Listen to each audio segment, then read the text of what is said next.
Szalai Miklós miniszterelnök fogadására készült díszkapu 1942. június 15. Igen, és ez hogy került a család birtokába, ez a Úgyhogy fénykép, vagy mi a jelentős? ezt nagyapám csinálta a díszkaput, és mikor megérkezett a miniszterelnök, hát ugye nagyon elcsodálkozott, és azt kérdezte, hogy ki készítette ezt a díszkaput.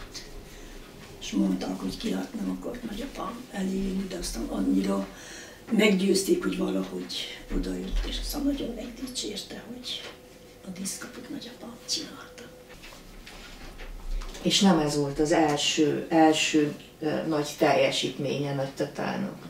Hát neki volt, mert annak idején Sztálin elvtársnak is kellett csináljon egy székely házat. Egy egész ilyen portát, igen. És azt megcsinált, egy gyönyörű szép székely házat. Nagyanyám hímezte benne a párnákat, ilyen kicsike párnákat, bent az ágy volt, és felrakva a párnák, az ki volt hímezve.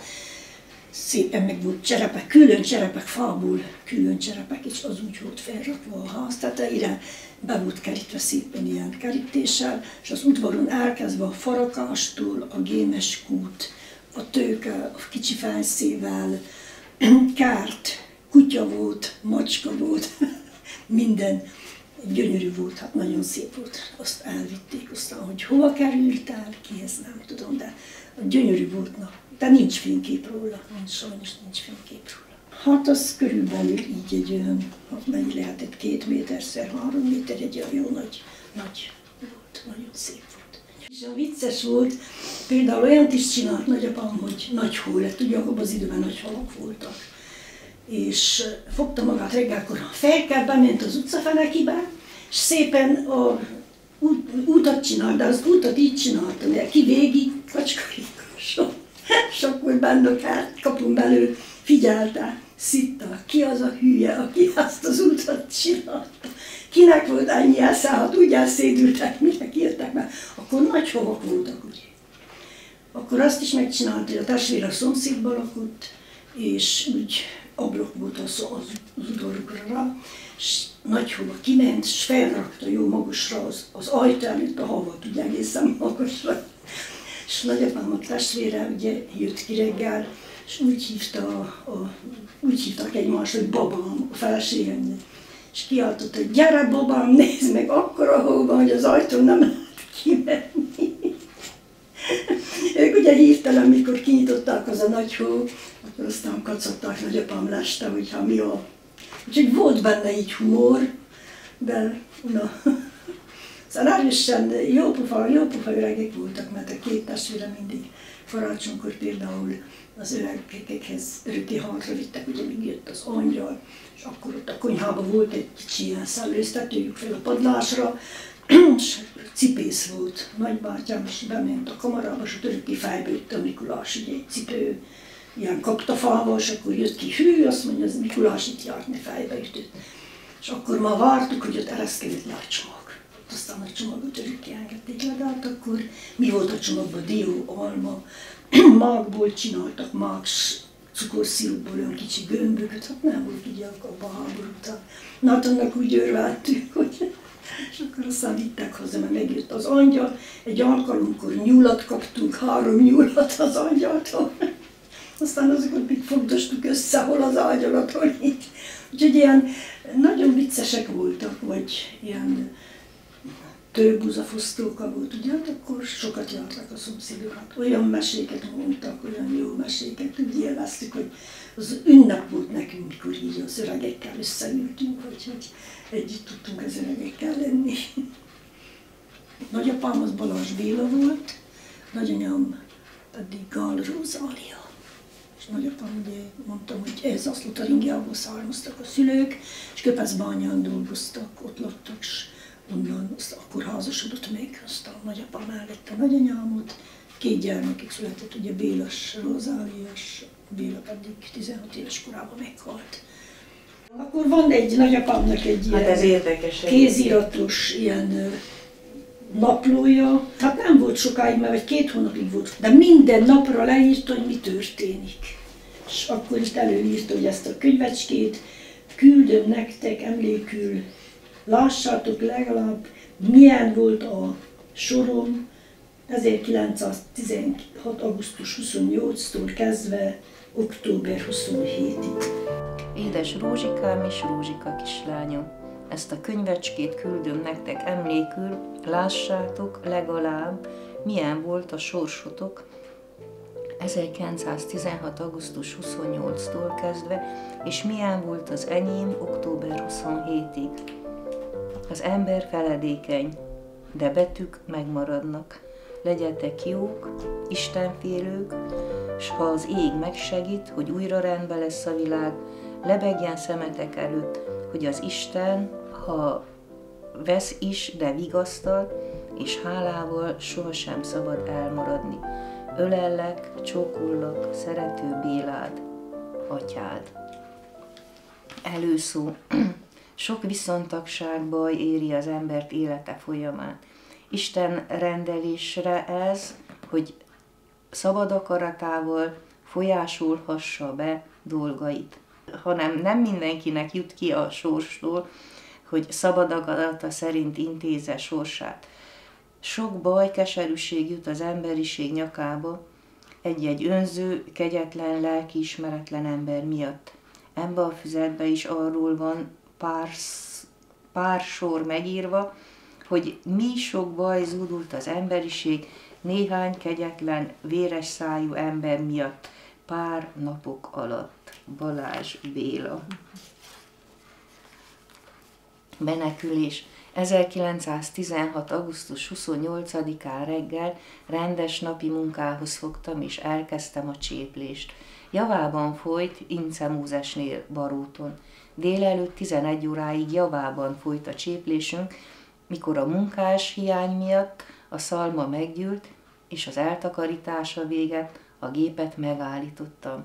11:30 felé szalad egy gyerek, hogy menekülni, mert jön az olá. Szalmahordás azonnal megszűnt, és megkezdődött a fejvesztett menekülés hazafelé. Gyermek és asszony sírás töltötte be az utcát, udvarokat, házakat.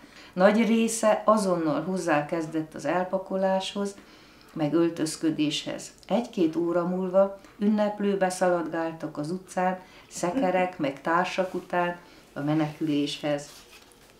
A község jegyzője kapta a menekülésre való utasítást, ki mint egy őrült úgy szaladt a családjához, és fellármázva a községet azonnali meneküléshez.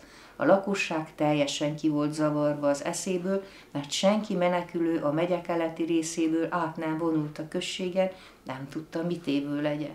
Délután 3 óra körül Sándorral lekarikáztam Ágostonfalvára megnézni, mi megy ott végbe. Állomáson biztosan inkább meg lehet tudni, mi van az ország határa felé. Ott tudtuk meg, hogy tényleg baj van, mert a vonatok egymást érték a menekülők szállításával. Ezek Brassóból és a körülötte lévő helységekből menekültek. Katonák, kik szabadságon voltak, gyermekek, asszonyok, férfiak egyaránt sírtak, jajgattak. A megállott vonatokról vízért, élelemért rimánkodtak és szaladgáltak az utasok. 1 óra hosszat néztem azt a rémes menekülést, elgondoltam, hogy tán mi is erre a sorsra jutunk. Hazamentem Barótra. 4 óra lehetett, s már szekerek megrakódva az utcán álltak, indulásra készen.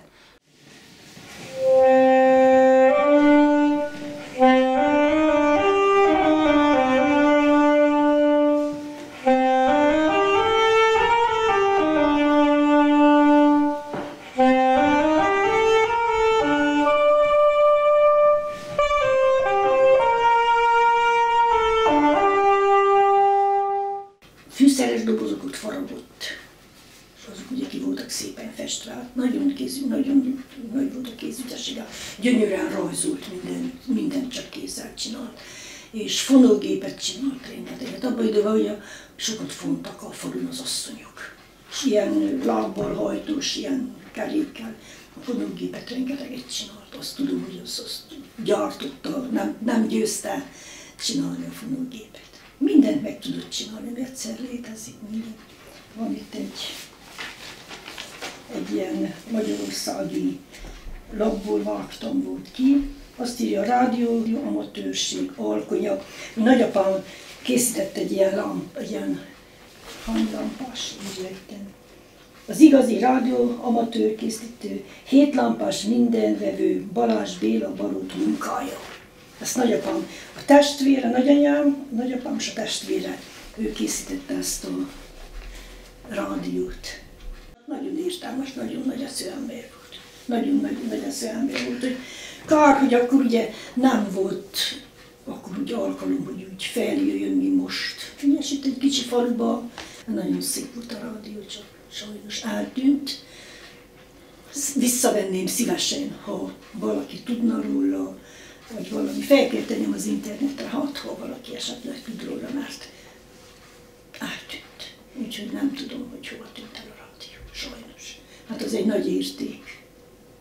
A család birtokában volt, a testvéreméknél és édesanyám, ahol laktak, mert én már nem laktam ott, és ott volt a rádió, és még édesanyám élt, most már 26 éve meghalt, még akkor megvolt a rádió.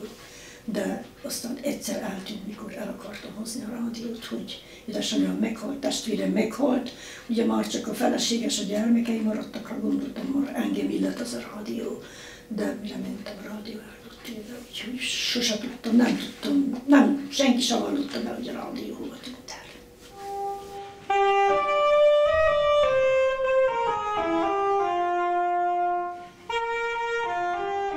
Eleinte a lakás úgy volt, hogy a tető nem volt, hanem kereken le volt tűntve a járda a lakás tetején, és középen mély kaptár volt. És akkor padok voltak, és oda esténként nagyapám kiült, nagyon szépen tudott tárogatózni, cimbalmazni, az is volt, még arra emlékszem jól, gyönyörűen tárogatózott, úgyhogy a tárogatót aztán édesanyám egy tanárnak adta oda, mert nagyon szépen tudott tárogatózni, és neki adta ajándékba itt az iskolánál. Úgyhogy minden... Barta Jánosnak mondjuk el. Barta János tanár. Magyar szatos tanár volt. Igen, aztán Marosvásárhelyre jó hírű is, tehát tényleg jó szakember, de hallottam, mesélte Nagy Rózsika néni, lány nevén ugye Bede Rozália, hogy nagyon sokszor ők hallották a Béla bácsi tárogatózását, este a mai Gyöngyvirág utcában, amit ugye a barótiak gatyaszárként emlegetnek, hát ők abban a utcában laktak, és a tárogatónak a hangja áthalszott, úgyhogy az emberek kiültek és hallgatták, ahogy Balázs Béla tárogatózott. Ezek szerint a ház tetején, én ezt nem is tudtam. Igen. Úgyhogy gyönyörűen tudott tárogatózni és cimbalmozni. Nagyon sokat cimbalmozott, például azt is nagyon szerettem. Sokszor leült a konyhába, ott a műhely mellett, vagy az övé a fényképész bódécska mellett ott volt a cimbalom, sokat cimbalmozott, úgyhogy egy nagyon jó pofa öreg ember volt. Szegény, aztán nagyon kínom között halt, meg egy gyomorrákja volt, és az nagyon-nagyon tönkretette. Anyósomnál teljes volt a fejetlenség, csirkékölése, gabonakenyér fölpakolásával voltak elfoglalva. Lebeszélésre fogtam őket, hogy várjanak, mert még kétségesnek nem mondható a helyzetünk, és ha tényleg mégis menekülni kell, akkor még mindig ráérnek. Nem értem el vele semmit, olaj volt a tűzre. A piactéren áldogált, az úri nép, meg Dánér előtt fejetlenkedtek, 5 óra körül láttam legelőbb Debicki családot fölpakulva elindulni. Debicki sírással üldögélt a feleségével a sarugjában, elébb a fiatalasszony, gyerekekkel, ájnemű közé süllyedve. Tovább takókereskedő búcsúzott sírva szüleitől, Lőrinc meg a többi kereskedő. Én pedig elmentem Tökér a mezőre, igen, most tudtam kibetűzni, az előbb nem tudtam kibetűzni. Én meg elmentem Tökér a mezőre, hol ütközben a szegényebb osztály cigányok gyalog batyúval a hátukon, kezükbe gyerekekkel, és gyerekhat kísérettel meneteltek olasztelek Vargyas felé. Csak Vargyas volt a célpontjuk, mert úgy lett kiadva, hogy ki odáig elér, ott megvárhassa a háború végét. Sőt, az úri osztály is csak oda sietett, és szállásolta el magát. Oda menekült Dánér, Ince Gyula, Zaturecki, és egyáltalán az iparosság gazdák egy része.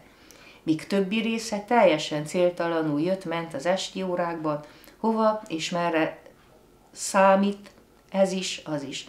Néhányan még az esti órákban utána indultak a többinek, míg más egész éjjelét sétálva egyik ablaktól, kaputól a másikhoz jött-ment, ágyudörgést, fegyverropogást figyeltek, lestek, halucináskodtak, hogy erről-arról hallja. 9 óráig voltam én fenn, akkor lefeküdtek. 2 óra körül Rózsika szólít, hogy figyeljek, mert sok szekér jön felülről. Mondám, aludjál, ne hallgass.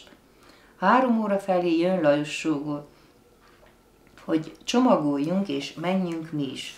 Rózsikának kedve volt, és azért is, hogy most szekér állott rendelkezésre, én sem bántam, menjenek. Napjában összekapkodtuk a holmit, és 4 órakor elindultak. Átmentek 29-én olasz telekre, Rózsika nénihez. Én otthon maradtam, lesve a fejleményeket, hogy mit tegyek. Barót nagy része átment Vargyasra, Oklánra. Rengeteg szekér érkezett megrakva, és mi csak ráfért, síró, jajveszékelő asszonyok, gyerekek, szekerek után, szarvas, meg más barmok kötve. Fejős marhák, aminek tán legtöbb hasznát veszik, a gyerekes menekülők. Hajnali órákban kezdődött meg a szekerek végtelen sora, és ez mind csak szívszorongató látvány volt, egyszer csak hozva a helyiségek, városok mikénti elfoglalását, hanem többnyire túlozva az oláok előre haladtát. Pedig csak az előőrsök tapogatózásai voltak. Reggeli órákban összeszedték az orosz fogolymunkásokat a rendőrségre, majd megérkezett a közeli községekből is, egy csapatba állítva vitték tovább. 10 óra felé hirdették, hogy 17-15-ig minden férfi köteles udvarhelyen jelentkezni, és délután 4 órakor indulni kell. Egy írónő egyszer eljött hozzá, és vett tőle egy interjút, és akkor az jelent meg ebben. Ez is ma, hogy aztán is tünkre kellett menni, ez is ma. Azt írja, Balázs Béla székely ezérmester írta, Ádám Évának hívták a írót. Kamenicki Etek, a író nevén Ádám Éva. Ádám Éva, igen. És ő írta a levelem, benne leírta sok mindent. Balázs Béla 54 éves volt. Ha megkérdezem, mi a foglalkozása, nem felel. Mit is mondan, amikor mindent csinál? Ha nógatom, tréfásan, de halkan felnevet. Amint mondani szokták, harapófogalommal kell kiszedni belőle a szót. Igen, a felesége asszonyos bőbeszédűsége pótolja férje szűkszagúságát, miközben már székely vendégszeretettel teríti az asztalt, és kertből, kamrából, konyhából előkerül minden jó, sőt még útravalót is csomagol közvetlen szívességgel, mert Balázs Béla híres almákat termelt. Maga építette a házat, maga készítette a bútorokat is, egyik szobából a kamarába vezet az ajtó, lépcsőn megyünk fel, itt egy gombfordításra felnyílik a kamrapadlója, és a lépcsőn már le is felé vezet a pincébe. A hely kihasználása is csinossága egyaránt meglep.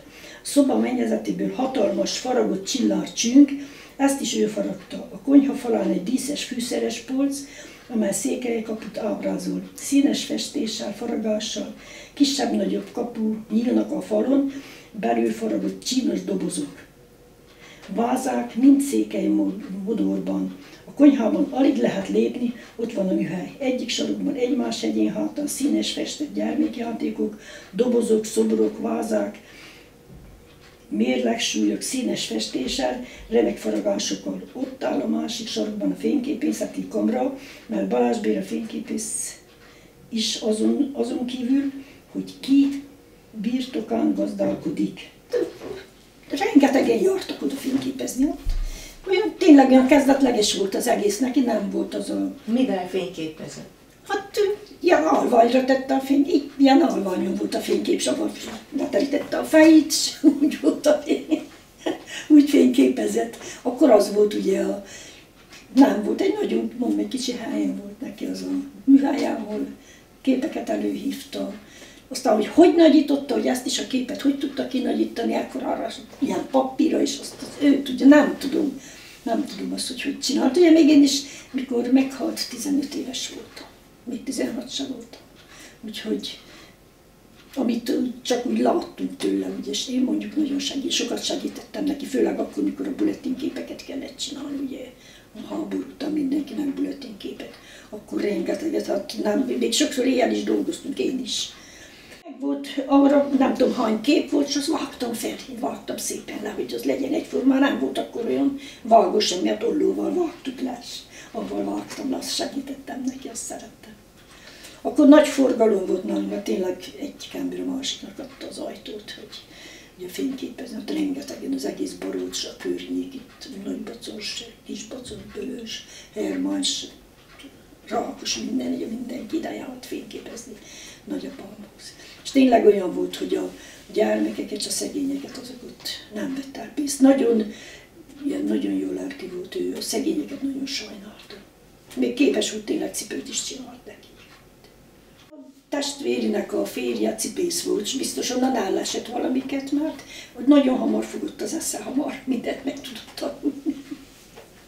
A két testvérinek a férje, mind a kettőnek cipész volt, a két testvérnek. Abban nagyapám lakott, és akkor a két testvére mellett, a 3 ház egymás mellett volt, ott laktak a testvérek. És akkor ezen a nagy fényképen ez az egy maradt meg, ilyen nagy fénykép? Ilyen nagy fénykép, ez maradt meg, igen. Ha van ott még otthon, még a családi háznál van róla egy nagy kép, család, nagy ott ő az édes, vagy a felesége, vagy nagyanyámmal, de azokat nem hoztam el. Ezen a képen a nagyapám testvérének a leánya, 2 leány. Haja a földig ért, mikor ment férhez, akkor vágták, mert nem tudott meg fésülködni. Mindig az édesanyja lepedőt tett a földre, és úgy fésültem, mert olyan hosszú volt a haja. Ilyen hosszú hajak voltak, mert amikor én levágattam a hajam ott, nagy gyorsan, nekem is a horgasinon alábírt a hajam. Olyan nagy hajam volt, és nagy kontyó volt. Ki volt téve oda meg volt nagy, itt van nagyobb képek, nincsenek meg, ez ahol a gyermekekről csinálta ki őt, mikor elmentünk rodlizni, és akkor ő csinált egy ilyen sorozatképet, ahogy mentünk, és ott fel a hegyre másztunk, és felborultunk, és fáztunk, és a kezünkhöz súrogtuk, úgyhogy ez is egy olyan érdekes kép volt. Nagyon szerette a gyermekeket. És úgy elmondták azt is, hogy például, hát még én is emlékszem arra, hogy volt egy olyan forgó, mintha a színpad lett volna, és ott forgott kereken, és mutatta a képeket a kertünk végébe. És például előadtuk, hogy gyermekek voltunk a János Vitézt. Édesanyám még tanították be, és nagyapám készítette a díszletet, mindent, és mikor a Tündérországban ugye a balettáncosok vagy táncoltak, akkor úgy oldta meg a színes képet, színezést, hogy ilyen nagy karikát, ilyen cikkekben, különböző színekben, kreppapír, vagy nem tudom, akkor kreppapír volt. Azt tette, ragasztotta, és akkor 2 oldalt fel volt úgy szerelve, és akkor ő azt ott meg volt oldva, hogy húzta, hogy forgott kereken, és váltott a szín a színpadon. Hát az is nagyon szép volt, úgy emlékszem jól arra az előadásra. Úgyhogy egy nagyon-nagyon ilyen alkalmas, nagyon segítőkész. Mindent, ha akar, mire kérték, mindent megcsinált. Október 1-én vasárnap. Reggelire nem mentem el. Zsolt fizetést beszélnek mára. Hazahozták a fehér neműt. Elég drága. Az ára párja 50 fillér, zsebkendőnek 8 fillér. Délután esegetett, hideg szél van, fagyoskodunk. Varrogatnak, újságot olvasnak, kártyáznak. 6 órakor megkaptuk a zsoldot, 4,32 fillér 10 napra. Fél 7-kor sorakoztak a menetszázadok. A 4-es Honvéd zenekar játszott. Nagypár alezredes úr meg szép szavakkal ecsetelte a mai állapotot. Jelentette az, hogy Brassó már a miénk újra. Óriási, éljen rivalgás követte szavait. Én ugyan nem hittem el, Lajossal voltam, s mondtam is, kétséges a jelentése. Majd imához vezényeltek, a zene játszotta el. Október 11. szerda. Reggel hallottam Barót összerombolásáról, ez pedig egészen rossz hatással volt rám. Szegény szüleim, testvérem, vajon mi lett velük? Látom-e őket még valamikor? Brassóból is csak rombolás híre érkezik. Mennyi aggodalom jutott már nekem, mióta hazúról eljöttem, s még mi lehet ezután? Bár megjönne már a béke, térhetnénk hasznosabb munkára. Délre penészes tarhonya, fél komisz, negyedik nap kapunk fél komiszt, hatodik nap harmad komiszt, délután zsoltfizetés volt, kaptam 3,32 fillért. Tehát ez is kevesebb. Szombatra tűzték ki az elmenésünk határidejét. 12 csütörtök. Ma hallottam, hogy Prebeálba bevonultak csapataink. Ma küldtem el a levelet Rózsámnak. Tegnap kapott Zsolt elköltéséhez hozzakezdtek a betegek, s javában kártyáznak. Ha pedig elfogy, akkor rendre koldul mindegyiknél kölcsönért. Ha nem adnak, akkor folyton csúfolódnak. Este volt a táviratban Csíkszereda, Szentgyörgy udvarhely visszafoglalása. 13 péntek, reggeli megy zsemle volt, ebédre káposzta, nem vettem ki, csak a húst, estére borsó, délután kivittek a gyaloglótérre sétálni, nagyon elfáradtam, alig vártam, hogy lefekhessem. Van itt neki egy bizonyítványa is, például, amit ő szerzett, mint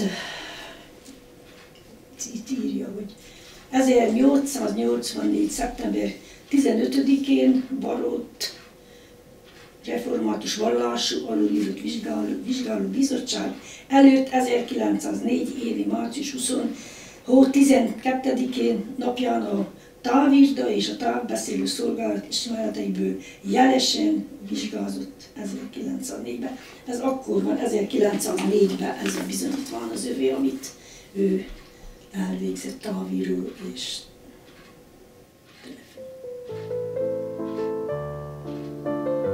nagyon szeretett például a gyermekeknek nekünk rajzolni, így állatokról is, annyit megvan, ezek is megmaradtak nekem, ilyen érdekes dolgok, például, hogy az állatok táncot járnak, a medves, a rókas, a nyúls, látszik-e?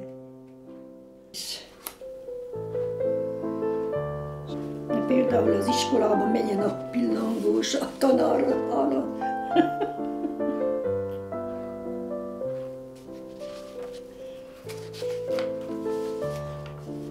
Ez is egy olyan érdekes rajz.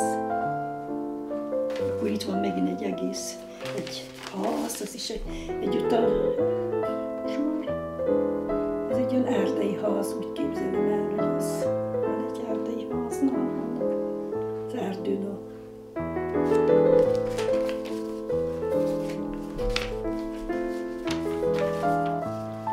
pedig mennek az előadásra, vagy a bálba, a pénztárs veszik az állatokra jegyet. Az ezermester postatiszt volt valamikor, tudja hát, hogy a szegényeknek angyalpostán sok örömet lehet szállítani. De a hangszereken is szeret játszani, Balázs Béla tárogató cimbalom zenevilágában jár, ő javítja a hangszereket, a vidéki templom orgonáit, ő javítja a gépkocsikat, motorbicikliket, és készített már, hogy 500 rádiót. Szülőföldje környékén bizonyára régebb idő óta ismerik Balázs Bélát, de nevét nyilvánosság elé a nyár elején történt, a miniszterelnök vitte. A baróti előjáróság ugyanis őt kérte fel egy díszkapu felállítására. Az ezermester olyan kaput tervezett, hogy Károly miniszterelnök nyomban magához hívatta, és azóta is számon tartja Balázs Bélát, és elősegítette, hogy felmehessen Budapestre a nemzetközi vásárra. De ott az ezermester semmi olyat nem látott, ami új dolog lett volna előtte. Barótól Budapestre 6 nap alatt ment fel motorbiciklivel. Ott aludt, ahol elesteledett. Az alföldi városokat piszkosoknak találta, az emberek pedig nem voltak olyan szívélyesek, mint Székelyföldön. Az is feltűnt neki, amint szelíd humorral mondja, hogy Budapesten kifestett arcú nők magyarul beszéltek. De Székely testvéreiről is keményen nyilatkozott, sok hibáját látta és megítéli. De lássuk azt a díszkaput. Kőből, téglából épült a bástyaszerű 2 oszlop, amely erdei mohával, avarral betapasztva. Ódon várkapu hatását tette, amelyet itt-ott piroslott egy erdei vadrózsa. A bástyaoszlopon kiugró mohás erkélyen a faragott díszt élő angyalok helyettesítették. Egyik bástyán egy deli székelylegény, amottól egy szépséges székelylány állott a magasban. A nemzeti ruhájuk szépen festett a mohós háttérben. A kapu 2 oszlopán felül összekötő íveken virágfűzérek, virágkosarak csüngtek, felettük középen magasba emelkedik a magyar címer, amelyet jól megépített biztos alapzatokon állva. A mohos magasságban ugyancsak élő, mosolygó arcú gyermek, angyalok emelték a magasba. A bástyakaput fent 2 hatalmas magyar zászló leng. Ez a kapu valósággal elbűvölte a magyar miniszterelnöket és az ünneplő székely emberiséget. A kapu tervezetét a baróti előjáróságon helyezték el, aztán, hogy eltűnt, ugye ki tudja, hol van az is. Láttam egy tintatartó készletet, amelynek alapján csinos fadoboz, amelynek hátsó oldalához erősítve egy színes, festett szép székelykapu áll, jellegzetes felírással felette galambduc, röpülő galambok. A rácsos kis kapu előtt faragott székely férfi áldogál, a nagykapu sarkánál egy zászlórút emelkedik, amelynek kis magyar zászló leng. A zászlórút egyúttal tolszártartó is. Ha felveszik róla a tollat, akkor önműködően felíg a doboz tetejének egy kis része, ahol a tintatartó nyugszik láthatatlanul. Ha helyre teszi a tollat, a kis lappancs ugyancsak önműködően visszaborul az elrejtett tintás üveget. Láttam egy dohánytartó készletet, amely székelyházat ábrázol, gomnyomással kis rácsos kapu kitárul, és a dohányt egy székelyember előnyújtja. Ha a legérdekesebb volt mondás az rádió, volt a rádió, mert a mesterő leányának készített Olaszon Györgyön tartó tanítónő, az ottani jegyzőnek felesége. Ennek a rádiónak csodájára jártak. Az 5 csöves telepes rádióláda szintén székelykaput ábrázol, székelyfestősi faragású kis és nagy rácsos kapuval, felül zsindejes tetővel, amely alatt húzódik a galambház. Nyílásaiban ott ülnek a borzolt, pihett tollazatú galambok szárnyalásra készen. A galambduc alatt felírás: szíves vendég, látó a kapu gazdája, de a lármázókat furkosbottal várja. A nagy kapu, vagyis a rádió szekrényke 50 centi magasságú, a rácsozatán apró kis színpadocskák vannak elhelyezve, amelyen műsorszámok, előadások folynak apró faragott szereplő művészekkel.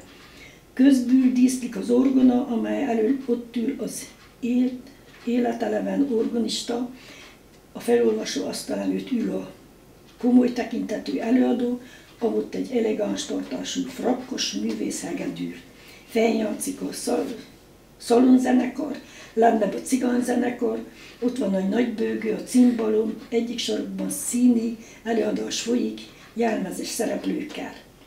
Lent a kapu előtt székely, harisnyás, pipáló öregek és gyerekek bámészkodnak fel, mintha hallgatnak a műsort.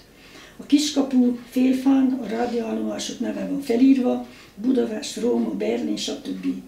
A kap előtt álló 16 centi magas székely pedig a kezében lévő bottal rámutat arra az állomásra, amelyiket játszani, és ott is tartja a botját, amíg az műsor folyik. Bűbajú kedves dolog a rádiószekrény. Ha kitennék Budapesti nagy kirakatába, annyi volna a csodálója, hogy a utcaforgalma lehalna. Balázs Béla levelet írt Betlen Mária grófnőnek, aki népipari népművészeti dolgokat szokott kiállítani Budapesten, de hogy nem, választ nem kapott. Balázs Béla pedig szerényen és csendesen álmodik tovább.